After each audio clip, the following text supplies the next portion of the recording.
Boa noite, amados irmãos, graça e paz. Sejam todos muito bem-vindos. Aqueles que estão entrando também, sejam bem-vindos para realizarmos juntos mais uma leitura orante dos Salmos. Hoje o salmo que estaremos dedicando atenção é o Salmo de número 24. Salmo também de Davi, tá?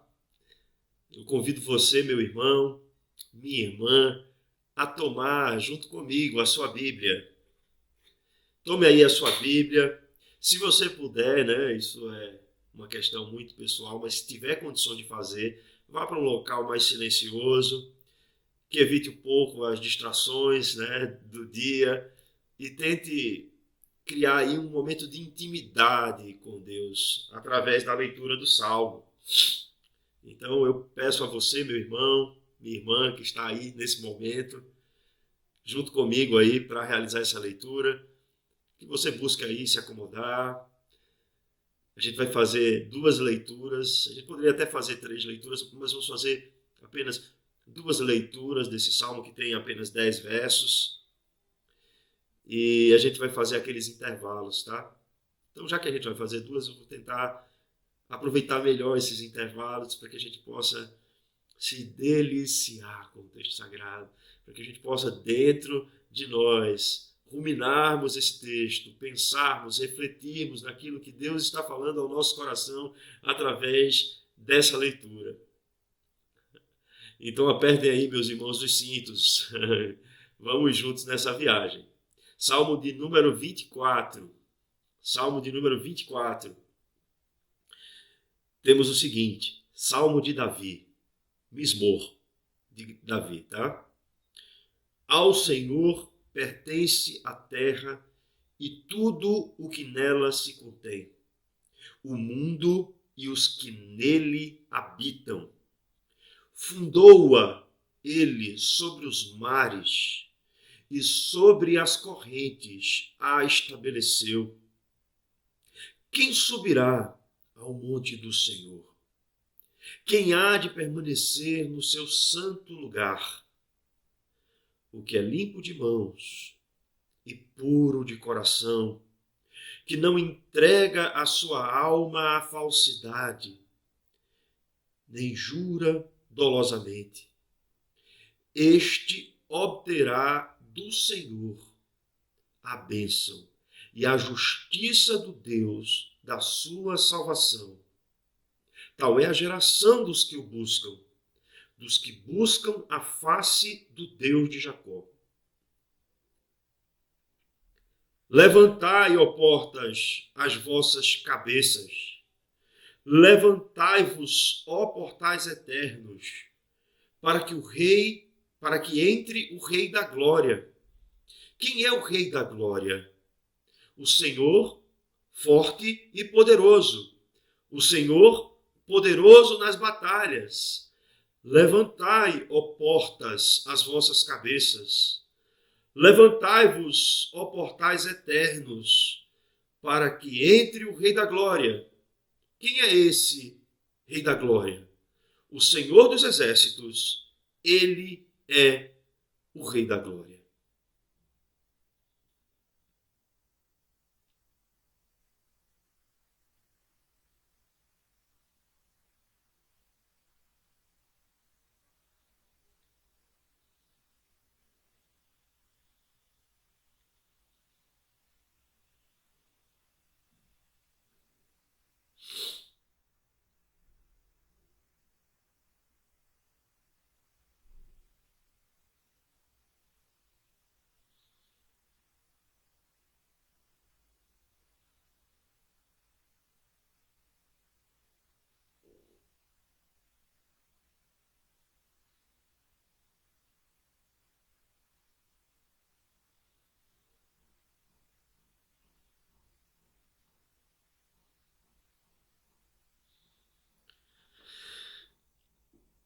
Ao Senhor pertence a terra e tudo o que nela se contém, o mundo e os que nele habitam. Fundou a ele sobre os mares e sobre as correntes a estabeleceu. Quem subirá ao monte do Senhor? Quem há de permanecer no seu santo lugar? O que é limpo de mãos e puro de coração, que não entrega a sua alma à falsidade, nem jura dolosamente. Este obterá do Senhor a bênção e a justiça do Deus da sua salvação. Tal é a geração dos que o buscam, dos que buscam a face do Deus de Jacó. Levantai, ó portas, as vossas cabeças. Levantai-vos, ó portais eternos, para que entre o Rei da Glória. Quem é o Rei da Glória? O Senhor forte e poderoso, o Senhor poderoso nas batalhas. Levantai, ó portas, as vossas cabeças. Levantai-vos, ó portais eternos, para que entre o Rei da Glória. Quem é esse Rei da Glória? O Senhor dos Exércitos. Ele é o Rei da Glória.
Irmãos, que salmo lindo, né?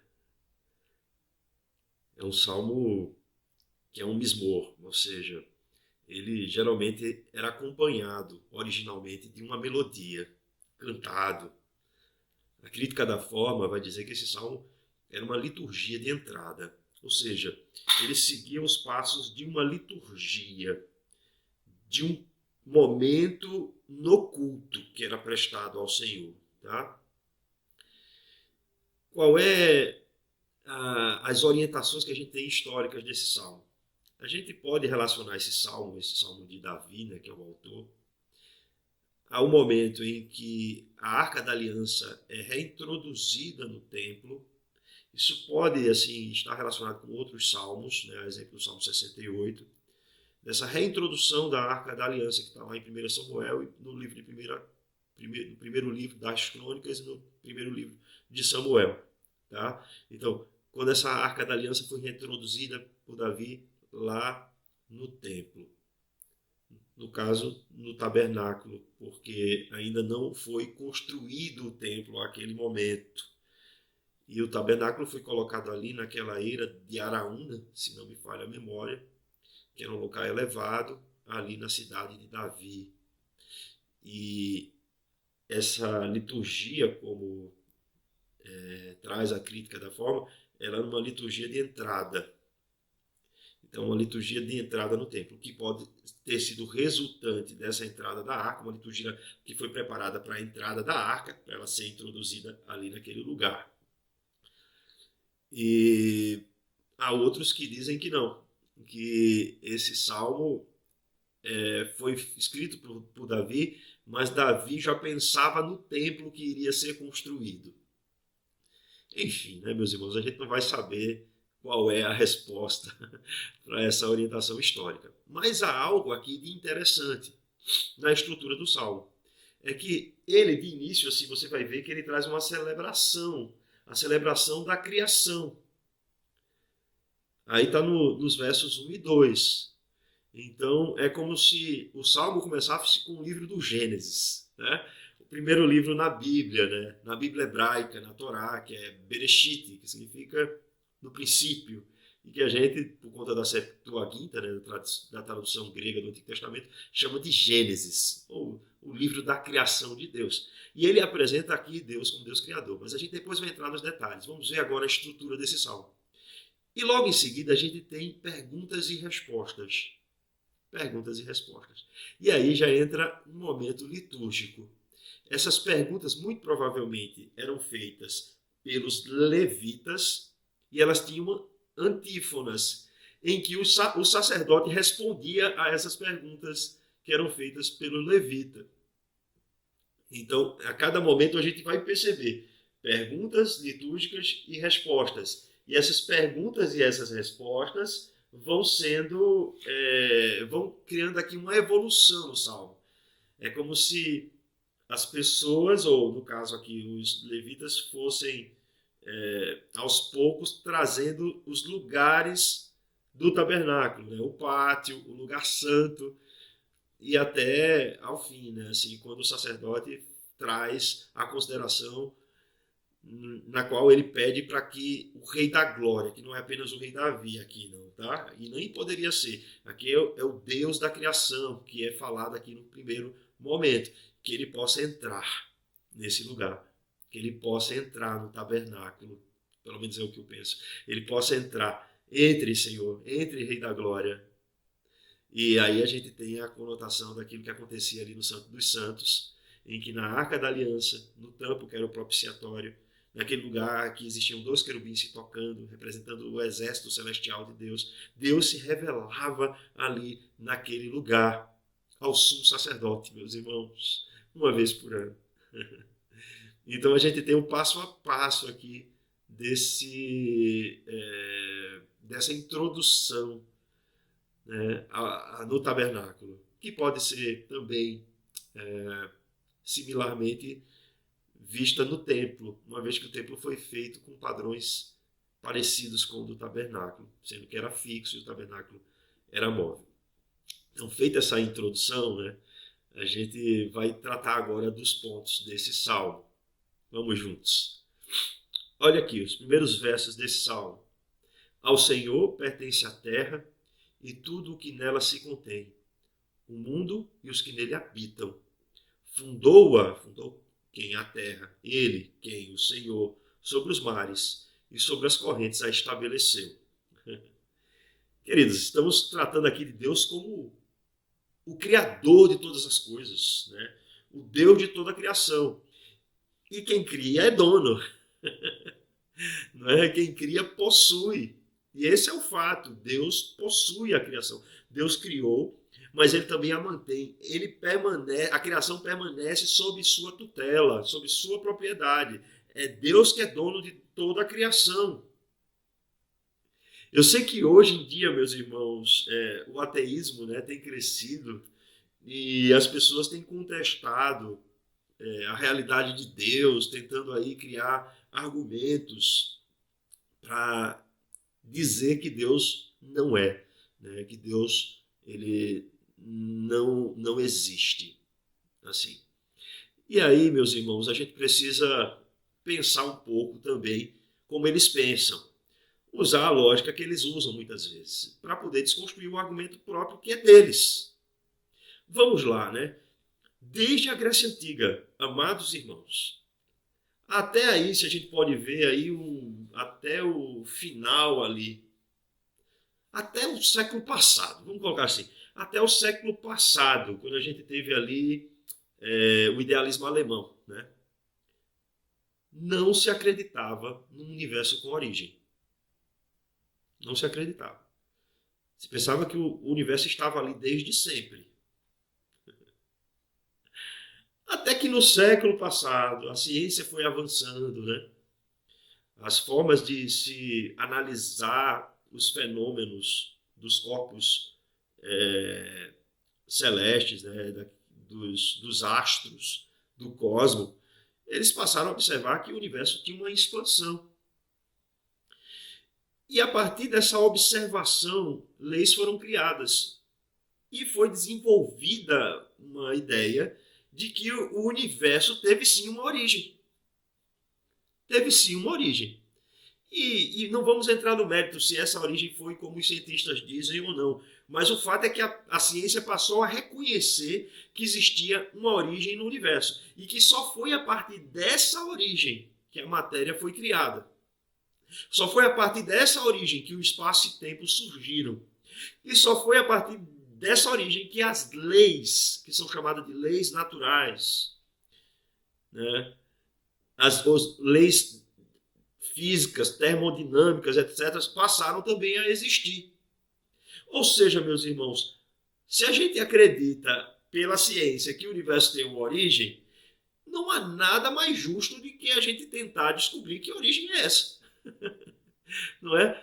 Se ele foi criado, e a própria filosofia diz que nada surge do nada no sentido de que assim, é preciso que exista um elemento para que essas coisas venham a acontecer, a gente pode pensar qual é a causa que originou todas essas coisas.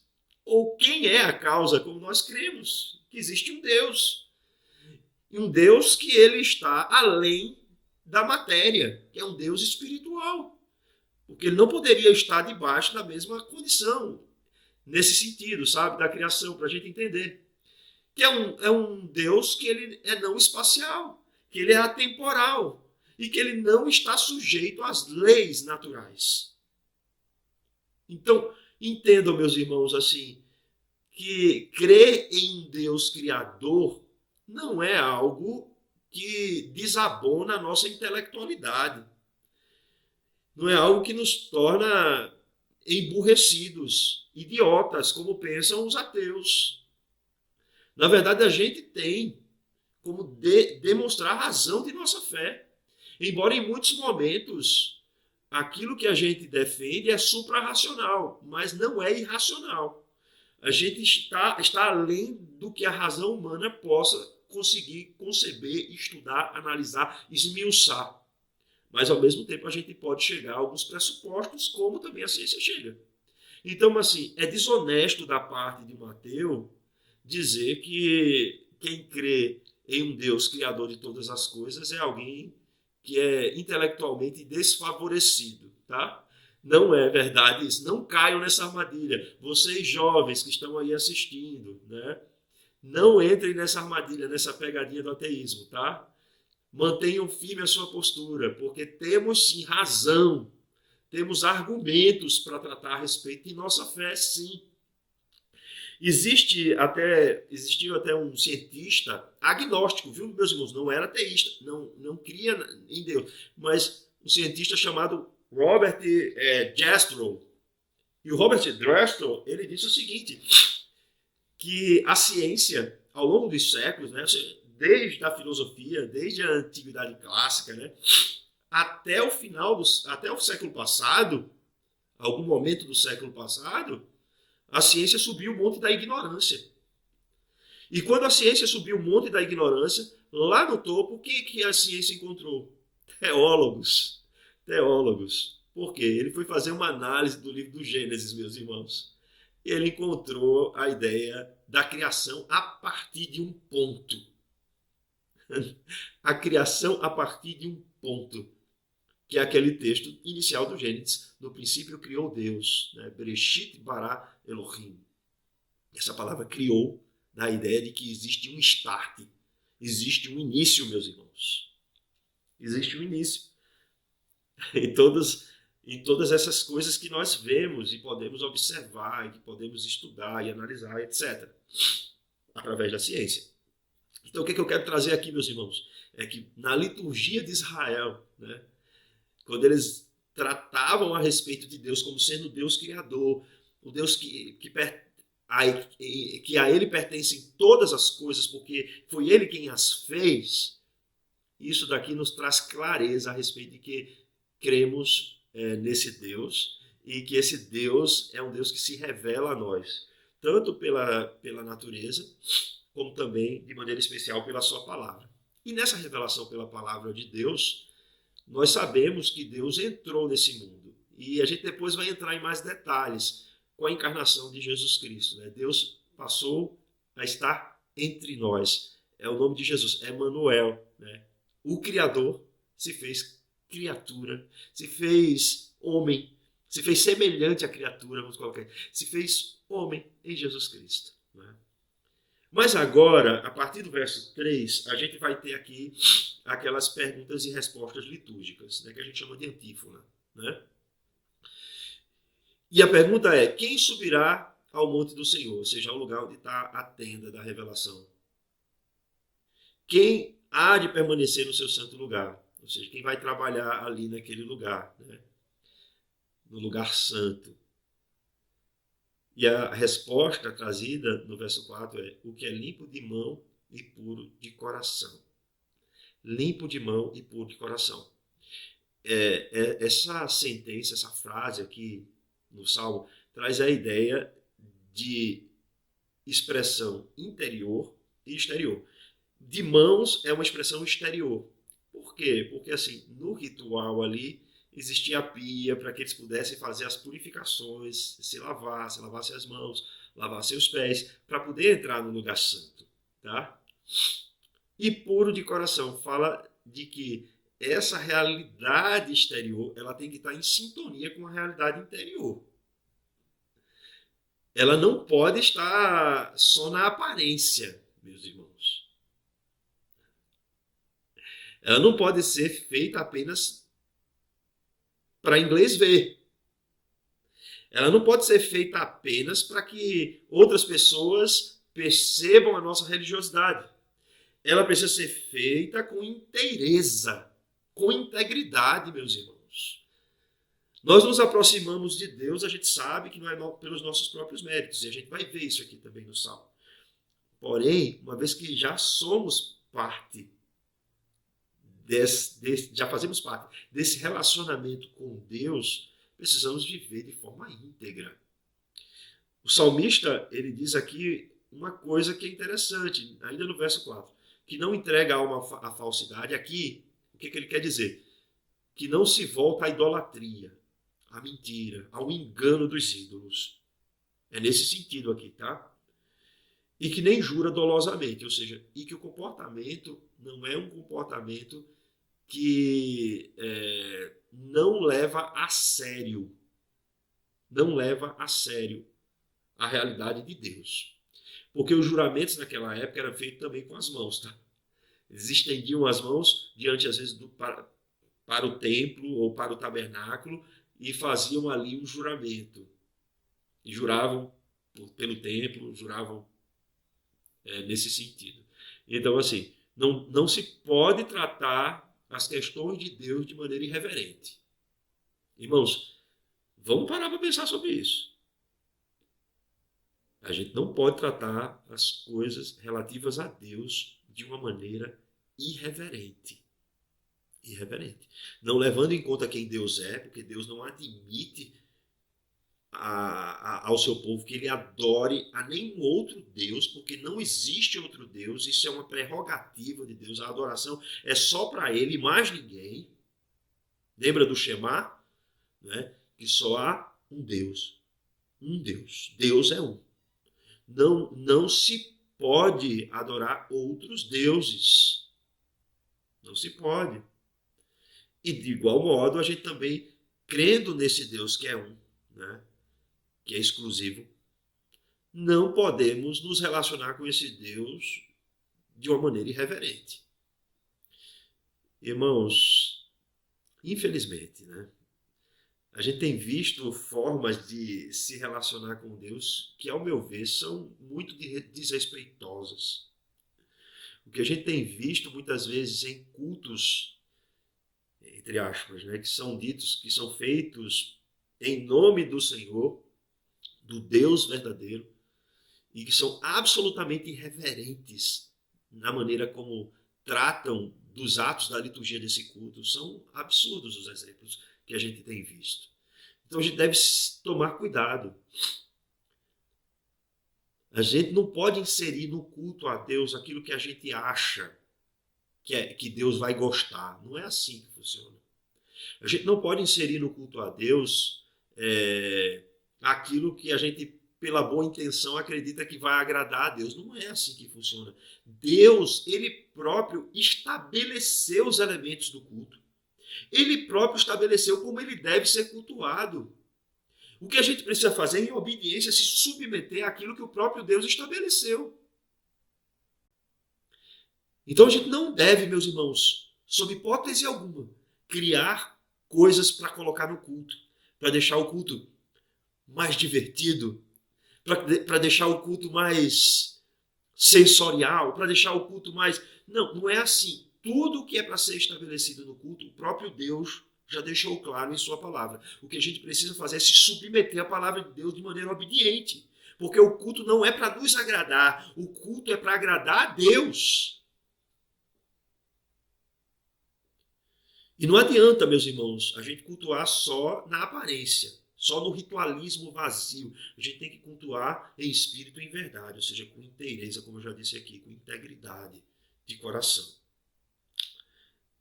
E aí ele vai fazer aqui uma constatação, né?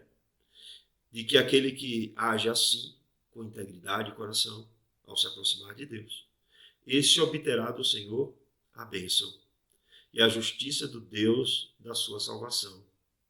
Ou seja, percebam aqui que é a justiça do Deus da sua salvação. Ou seja, ele está tratando com uma pessoa que já é salva, do Deus da sua salvação.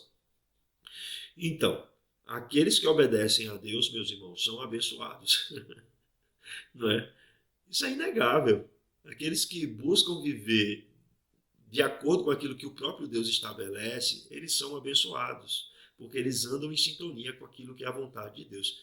Do outro lado, se a gente se desvia do propósito de Deus, se a gente faz alguma coisa, comete um ato de pecado e se desvia desse propósito que Deus estabeleceu, a gente vai receber a devida punição. Mesmo nós cristãos, tá? A gente não vai receber a condenação eterna por conta do pecado, mas os juízos temporais de Deus, sim, vão recair sobre a nossa vida, porque Deus repreende, né? A todo quanto trata como filho, a todo quanto ama, a todos quanto ama. Então, não pense que fica impune. Deus é um Deus justo e ele estabelece a sua justiça. Se queremos receber a bênção de Deus e queremos viver debaixo, assim, da bem-aventurada presença de Deus, precisamos viver de maneira obediente. Tá? Isso não é legalismo, isso está na Bíblia. Isso precisa ser levado em conta.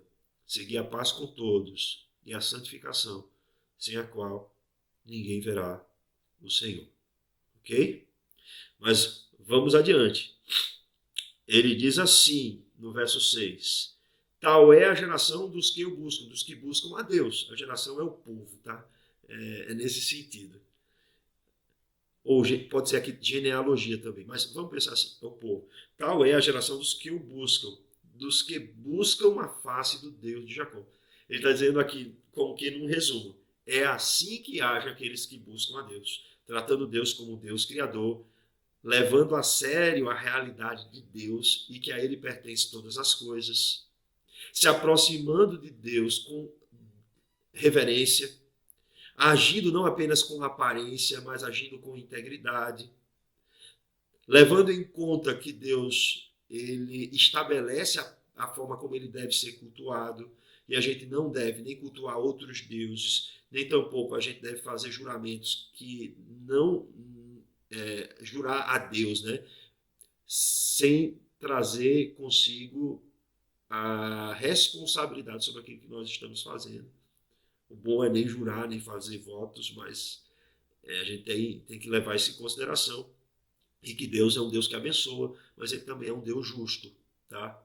Ele é um Deus justo, que pune o pecado, que pune a iniquidade. Então quem age assim é uma geração daqueles que buscam a face do Deus de Jacó, de Israel, né? Ou Deus da aliança de Abraão, de Isaac e de Jacó.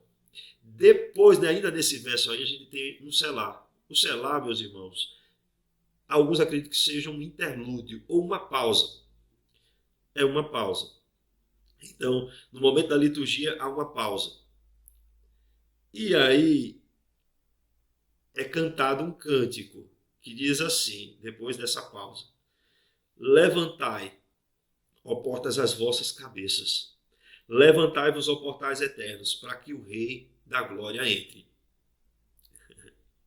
Irmãos, quando se fala levantai, ó portas, as vossas cabeças, levantai, ó portais eternos, aqueles que acreditam que isso não diz respeito à introdução da Arca da Aliança no tabernáculo, né? Eles justificam de que no tabernáculo não existiam essas traves que poderia aumentar o tamanho do portal de entrada, tá? Que poderia ser expandido o portal de entrada. Então, eles justificam que isso muito provavelmente foi feito para o templo, pensando-se no templo. Mas esquecem, né, meus irmãos, que há também, dentro da poesia hebraica, mesmo por mais concreto que eles sejam, ideias. Há um sentido abstrato também. Há ideias. Vamos ver aqui. Levantai, ó portas, as vossas cabeças. Ou seja, expanda aí o portal de entrada. Aumenta esse negócio aí que está pequeno. Porque quem levantai, ó portais eternos. Aí, olha, aí cria aí uma ponte entre o templo e a realidade espiritual, meus irmãos. É como se tivesse ligado aí o templo ou o tabernáculo e uma realidade espiritual. Levantai, ó portais eternos, não está mais no espaço-tempo, está na eternidade. Estão abrindo-se ali, estão se expandindo. Para quê? Para que o Rei da Glória entre. E aqui não é o Rei Davi, nem pode ser. É o Rei da Glória. É o Rei de toda a majestade. É o Rei que criou, é o Rei Criador, ao qual pertencem todas as coisas que existem. A ele pertence tudo. Então, expandam essas portas, aumentem, alarguem, para que o rei, com sua majestade, possa entrar. E aí os levitas perguntam: quem é o rei da glória? Essa é uma pergunta litúrgica, viu, meus irmãos? E a resposta que é dada é: o Senhor forte e poderoso. Essa palavra para forte, meus irmãos, aqui nesse texto, ela só tem mais uma incidência. E traz a ideia de um poder realmente inigualável, sabe? E ele reforça, é forte e é poderoso. É para marcar, para dizer que Deus, ele tem força, ele tem poder. Ele é como um rei que sai, que cavalga com o seu exército de maneira poderosa. De maneira que as pessoas, ao observarem esse movimento, se admirem. O Senhor poderoso nas batalhas. Levantai, ele continua no verso 9. Há aqui uma repetição. Ó portas, as vossas cabeças, levantai, ó portais eternos, para que o Rei da Glória entre. E aí o sacerdote, mais uma vez, o levita, mais uma vez pergunta: quem é esse Rei da Glória? E vem a resposta: o Senhor dos Exércitos. Ele é o Rei da Glória. O Senhor dos Exércitos está em paralelo com o Senhor forte e poderoso, o Senhor poderoso nas batalhas. É Yahvé Tsebaot, que é o mesmo que o Deus que cavalga com seu exército celestial. É o Deus que vem com todo o seu poder, com suas hostes angelicais. É o Deus de poder inigualável. É o Deus de todo poder. Ele está sendo convidado para entrar naquele lugar. E isso remete, meus irmãos, ao lugar santíssimo, onde Deus se revelava. Porque, como vimos, e já falei, a arca era posta ali, tinha na tampa da arca 2 querubins, representando os exércitos celestiais. E ali a tampinha do propiciatório, e ali em cima Deus se revelava ao sumo sacerdote. Que coisa linda, né, meus irmãos? Ele é o Rei da Glória. A gente não tem como não ler esse salmo pensando no advento do Filho de Deus, na entrada de Jesus Cristo nesse mundo, na qual os portais eternos se abriram para que Deus, Filho, pudesse ser concebido no ventre de uma mulher, meus irmãos. Os portais eternos agora estavam acolhidos dentro de um ambiente materno, feminino, o ventre de Maria. E Cristo nasceu. E Cristo entrou nesse mundo, meus irmãos. João diz assim: o Verbo se fez carne e habitou entre nós. E vimos o que, meus irmãos? Ele é o rei do quê? Da glória. E vimos a sua glória, como a glória do Filho unigênito de Deus, cheio de graça e verdade. Jesus Cristo veio a esse mundo, meus irmãos. O Filho de Deus habitou entre nós, o Emanuel, Deus conosco, Ele esteve conosco para cumprir uma missão maravilhosa, meus irmãos. Essa palavra para habitou, que é trazida ali para Jesus, o verbo, meus irmãos, seria melhor traduzido por tabernaculou, sabe? Mas ficaria estranho no português, né? Ele tabernaculou. Ele fez sua habitação entre nós. Jesus Cristo veio a esse mundo, queridos. Jesus Cristo veio cumprir a missão para nos salvar, de se colocar no nosso lugar ali na cruz, de sofrer as agruras ali e o sofrimento do Calvário, para que nós pudéssemos ter acesso ao Rei da Glória, para que pelas suas pisaduras nós fôssemos sarados. Jesus Cristo cumpriu a sua missão, meus irmãos. Ele morreu, ressuscitou ao terceiro dia, se apresentou a muitos dos seus discípulos em corpo ressuscitado, foi assunto aos céus. Mas ele disse uma coisa, ele disse que assim, os anjos disseram, né, aos discípulos, que assim como nós o vimos subir, os discípulos viram Jesus subir, ele voltaria, meus irmãos. Jesus voltará. O Rei da Glória voltará. E ele voltará em majestade. Ele voltará com os seus exércitos celestiais. Ele voltará para julgar os vivos e os mortos. E ele voltará para estabelecer aqui conosco um novo céu e nova terra, no qual será habitação para todos nós, meus irmãos. Os que fomos comprados pelo sangue de Jesus Cristo, os que foram ali redimidos do pecado, foram resgatados da escravidão do pecado, para que nós, nesse novo céu e nessa nova terra, possamos viver para sempre em sua presença. Que coisa linda, que coisa maravilhosa. Então, meus irmãos, eu entendo que aquilo que está ali em Apocalipse, no último capítulo, que a igreja diz: vem, Maranata, ora vem, Senhor Jesus, se combina com esse texto que diz assim, que entre o Rei da Glória, abram-se portais, para que o Rei da Glória venha, para que o Rei da Glória entre mais uma vez neste mundo, para resgatar a sua igreja que ele comprou com o próprio sangue. Que coisa linda, meus irmãos, esse salmo. E isso faz, Senhor, nós pensarmos na nossa miserabilidade, na nossa incapacidade. Isso faz, Senhor, nós olharmos para dentro de nós e entendermos que somos dependentes de Ti. Tu és o nosso Rei. Nós somos frágeis. Tu és todo-poderoso. Tu és aquele que criaste todas as coisas, Senhor. Criaste todas as coisas e todas as coisas pertencem a Ti. E sobre as águas, Senhor, Tu estabeleceste a terra. Tu és o Deus, Senhor, da nossa salvação.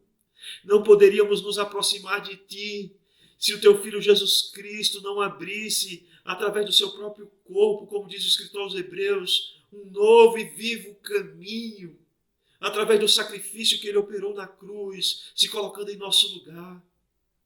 Obrigado, ó Deus, porque nós, frágeis pecadores, recebemos de Ti a revelação da Tua vontade. e precisamos, ó Deus, se submeter a ela. Nos ajuda para que não queiramos, Senhor, inserir nada no culto que não seja, Senhor, de acordo com aquilo que tu próprio estabeleceste. Nos ajuda, Senhor, a viver de maneira íntegra, que a nossa religiosidade não seja apenas de aparência, mas que possamos te cultuar em espírito e em verdade. Nos ajuda, Senhor, a perseverarmos, Senhor, em teu caminho, porque em teu caminho desfrutamos da tua bênção e reconhecemos que tu és um Deus abençoador, mas também és um Deus justo. Fortalece-nos, ó Deus, porque estamos aqui, Senhor, neste mundo, vivendo grandes dificuldades. Ser com os irmãos que estudam, meus irmãos, meu Deus, os irmãos que trabalham, e esses ambientes muitas vezes são hostis. Pessoas tentam, de alguma forma, desprezar esses irmãos por conta que eles são cristãos. Fortalece-os, Senhor, para que eles saibam responder com a razão da esperança deles. Senhor, aguardamos a tua vinda. Aguardamos Jesus Cristo. Venha, ó Rei da Glória, mais uma vez. Cremos nessa promessa, Senhor. E é por isso que dizemos Maranata. Ora vem, Senhor Jesus.